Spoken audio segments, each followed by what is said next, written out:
আলাইকুম ভিউয়ার্স। আজকে আমি আপনাদের সাথে শেয়ার করব রোজা রেখে কিভাবে সারাদিনের কাজ গুছিয়ে নিলাম এবং কি কি কাজ করলাম। তো প্রথমে আমি ঘুম থেকে উঠে সকাল সকাল আমি কিছু জামাকাপড় ধুয়ে নিয়েছিলাম, একবারে ফ্রেশ তো হবই, তখনই আর কি টুকটাক কিছু জামাকাপড় ছিল সেগুলোকে ধুয়ে নিয়ে আসলাম।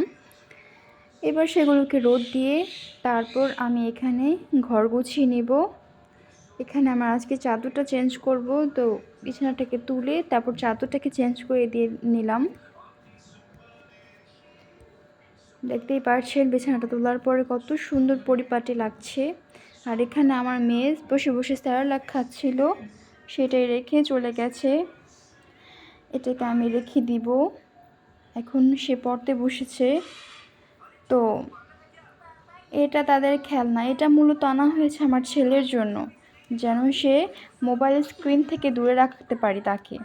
কিন্তু সে এটা দিয়ে খেলতে খুব একটা ইচ্ছুক না। তো যাই হোক, সে খেলে না, কিন্তু আমার মেয়েটা খুবই পছন্দ করেছে, ও এটা দিয়ে মাঝে মাঝে খেলে। তো এখন আমি একটু দেখাচ্ছি আপনাদের, এটা কিন্তু আসলে খুব সুন্দর গাড়িটা, খুব সুন্দর লাইটিং করেছে গাড়িটার মধ্যে। আর এটার কিন্তু সাউন্ড কোয়ালিটিটা খুব ভালো, খুব সুন্দর গান বাজে, কয়েকটা ধরনের গান বাজে।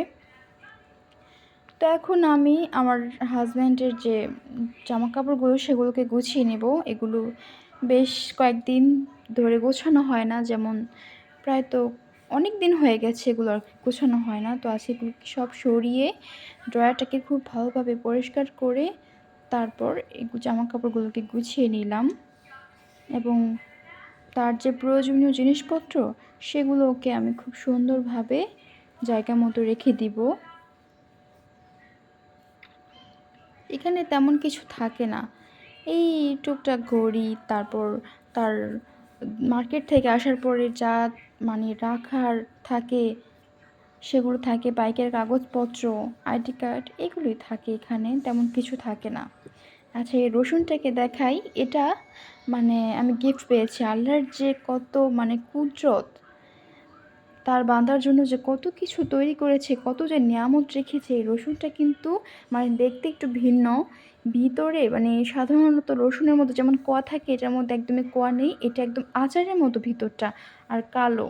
মানে আল্লাহর দুনিয়ার যে কত রকম নিয়ামত রেখেছে তার বান্দার জন্য, আল্লাহ আলহামদুলিল্লাহ। তো এবার এগুলোকে আমি রেখে দিলাম, আর এই খেলনাগুলোকে রেখে দিচ্ছি। সব সময় খেলনাগুলোকে এদিক ওদিক ছড়িয়ে রেখে দেয় ওরা। তো এখন আমি আমার ফার্নিচারগুলোকে মুছে নিচ্ছি। দেখতে দেখতে আসলে 20টা রোজা পার হয়ে যাচ্ছে, কিভাবে শুরু হলো আর কিভাবে শেষ হয়ে যাচ্ছে আল্লাহর রহমত, আল্লাহর নিয়ামত। মানে দিন কত তাড়াতাড়ি চলে যায়। এই তো কয়েকদিন আগে প্রস্তুতি নিলাম যে রোজা শুরু হবে, কিছু কাজ গুছিয়ে রাখবো, তারপর এভাবে করে রোজার দিনগুলোতে কাজ সেরে নিব। আর এখন দেখতে দেখতে প্রায় 20টা রোজা শেষ। তো এটা ওনার আরেকটা ড্রয়ার, এখানে ওনার প্যান্ট থাকে। আর এখানে আমি কিছু জামা কাপড় আয়রন করে রেখেছিলাম, ওনার শার্টগুলো, পাঞ্জাবিগুলো, সেগুলোকে আমি ওনার ড্রয়ারটা পরিষ্কার করে রেখে দিলাম। সব কিছু পরিপাটি থাকলে দেখতে খুবই ভালো লাগে। তো এগুলোকে আমি প্রায়ই বের করে পরিষ্কার করি, মানে জামা কাপড় সবগুলো বের করে মুছে তারপর রেখে দেই। তো এখন যেহেতু সামনে ঈদ, এটা তো করা এখন মাস্ট। তো আজকে ওনার ড্রয়ারটি পরিষ্কার করলাম, খুব বেশি সময় নিয়ে, অন্যান্য কাজও আছে, বাচ্চাদেরটা আমি অন্যদিন করব। তারপর আমি ঘরটা ঝাড়ু দিয়ে নিলাম। আমার ঘরের কাজ শেষ, আর এখানে আমার ছেলে মোবাইল দেখছিল। তো এই পর্যায়ে আমি আমার ড্রয়িং রুমে মানে অন্যান্য রুমগুলো পরিষ্কার করে নিচ্ছিলাম। এটা আমার ওভেন, এটা আমার খুবই কাজের, খুবই কাজের, এটা আমার অনেক কাজে লাগে। তো এই ওভেনটাকেও আমি একটু মুছে নিচ্ছিলাম, পরিষ্কার করে নিচ্ছিলাম। দেখা যায় একদিন না মুছলে সেটা ধুলা পড়ে পুরো মানে কি বলবো, হাঁটু সমান হয়ে যায়। তো এখানে আমি অন্যান্য জিনিসগুলো পরিষ্কার করে নিচ্ছি। এখানে আমার এই সোফাটা, এটা কিন্তু খুব আগের, মানে অনেক আগের। এটা আমার শাশুড়ির, আমার মামা শ্বশুর আর কি, এটা ছিল মামা শ্বশুরের ছিল। তো এটা পরবর্তীতে আমরা নিয়ে এসেছি। এটা অনেক বছর ধরে ব্যবহার করছি। তো এখন আমি সোফার যে সাইডগুলো সেগুলো আমি মুছে নিলাম। কিছু ফুল ছিল, এগুলো অনেক আগের ফুল, একদম ময়লা হয়ে গিয়েছিল। আর এগুলো অনেক দিন যাবত রেখে দিয়েছিলাম, ব্যবহার করা হয়নি। তো এগুলোকে খুব ভালোভাবে ধুয়ে পরিষ্কার করে তারপর এগুলোকে আমি একটু শুকাতে দিব। পরবর্তীতে এগুলো আমি সাজিয়ে নিব, মানে এগুলো ব্যবহারের জন্য টবে দিব। তো এইভাবেই অনেকটা সময় পার হয়ে গেছে, এখন বিকাল হয়ে গেছে। তো এখন আমার এই স্ট্রবেরি এনেছিল আমার হাজব্যান্ড, সেগুলোকে আমি খুব ভালোভাবে ধুয়ে নিব।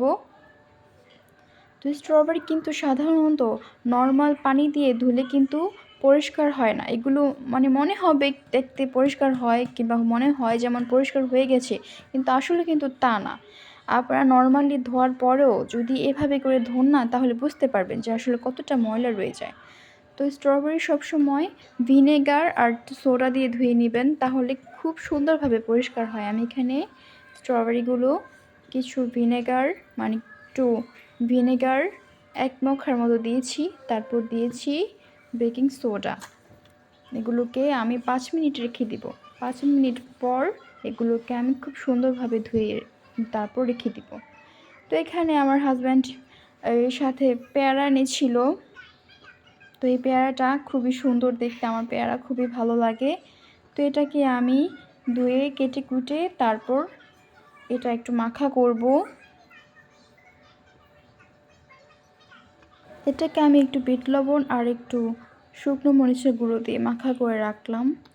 এরপর আমি যে স্ট্রবেরিগুলো এই বাটি এই অংশগুলোকে ফেলে দিয়ে তারপর এগুলোকে আমি একটা বক্সে রেখে দেব, বক্স বাটিতে। তো এভাবে করে পরিষ্কার করে রাখলে পরবর্তীতে খাওয়ার সময় খুব একটা ঝামেলা হয় না। আর তার থেকেও বড় কথা যে স্ট্রবেরিগুলো ভালো থাকে, এজন্য আমি সবসময় মানে এভাবেই রাখি। এটাকে আমি নর্মাল ফ্রিজে রেখে দেব, তাহলে বেশ কয়েকদিন রেখে খাওয়া যায়। আর এই যে এখানে সুন্দর পেয়ারাগুলো, এই পেয়ারাগুলোকে এগুলোকে আমি জায়গা মতো রেখে দিব।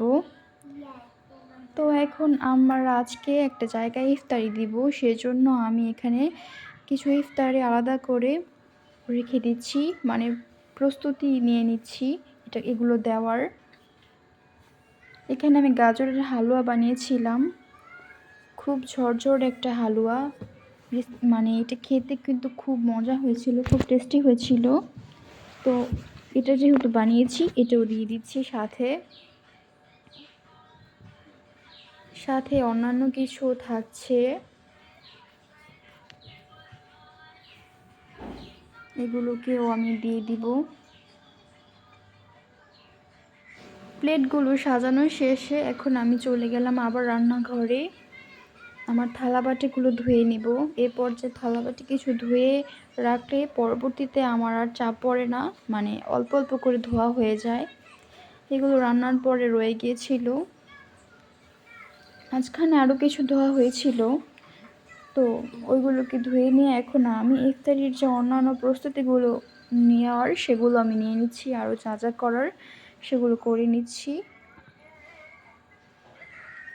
তারপর ইফতারি করলাম। ইফতারি শেষে মাগরিব নামাজ পড়ার পর এশার নামাজের সময় হয়ে গেছে, সেটাও পড়ে নিলাম। পরবর্তীতে চলে যাব আমরা মার্কেটে। তো এখানে মার্কেটে যাওয়ার জন্য যে প্রস্তুতি সেগুলো নিয়ে নিচ্ছি, মানে ওনাদেরকে প্রস্তুত করব। তো আজকের মতো এই পর্যন্তই, দেখা হচ্ছে অন্য কোনো ভিডিওতে। আপনারা সবাই ভালো থাকবেন, আল্লাহ হাফেজ।